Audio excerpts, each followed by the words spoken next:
Hi hello welcome to Sha's YouTube channel. ఇవాళ మనం పాలకూర టొమాటో కర్రీ ట్రై చేద్దాం.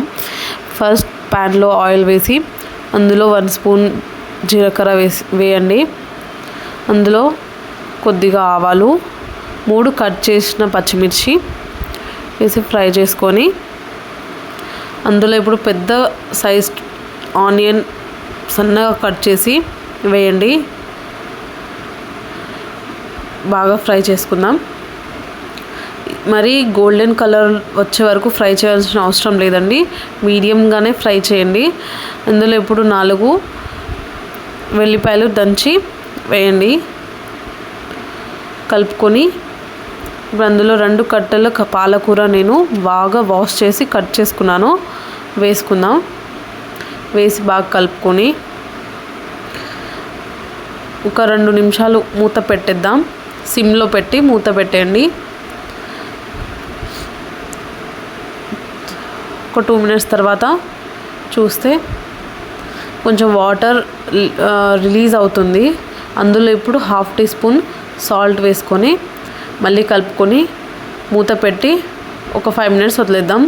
ఇలా అయితే తొందరగా మగ్గుతుంది. చూసారా, ఆల్మోస్ట్ మగ్గిపోయింది పాలకూర. ఈ టైంలోనే పెద్ద టొమాటోస్ 2 కట్ చేసుకొని సన్నగా ఇందులో వేసుకోండి. వేసి బాగా కలుపుకోండి. మూత పెట్టుకొని మళ్ళీ 2 మినిట్స్కి ఒకసారి ఇలా కలుపుతూ ఉండండి, మాడిపోకుండా అడుగంటదు. చూసారా, 5 మినిట్స్ ఇలా వదిలేస్తే ఆల్మోస్ట్ అంతా కుక్ అయిపోయింది కర్రీ. టొమాటోస్ మంచిగా మగ్గిపోయాయి కదా. ఇప్పుడు ఇందులో చిటికెడు పసుపు, 1/2 teaspoon salt, 1/2 teaspoon కారం వేసి కలుపుకొని బాగా కలుపుకొని మూత పెట్టి ఒక 5 మినిట్స్ సిమ్లో వదిలేయండి. 5 మినిట్స్ తర్వాత స్టవ్ ఆఫ్ చేసేసి మూత తీసి చూస్తే చాలా బాగా కుక్ అయిపోయింది. ఇలా ఆయిల్ సపరేట్ అయ్యేదాకా కుక్ చేయాలి.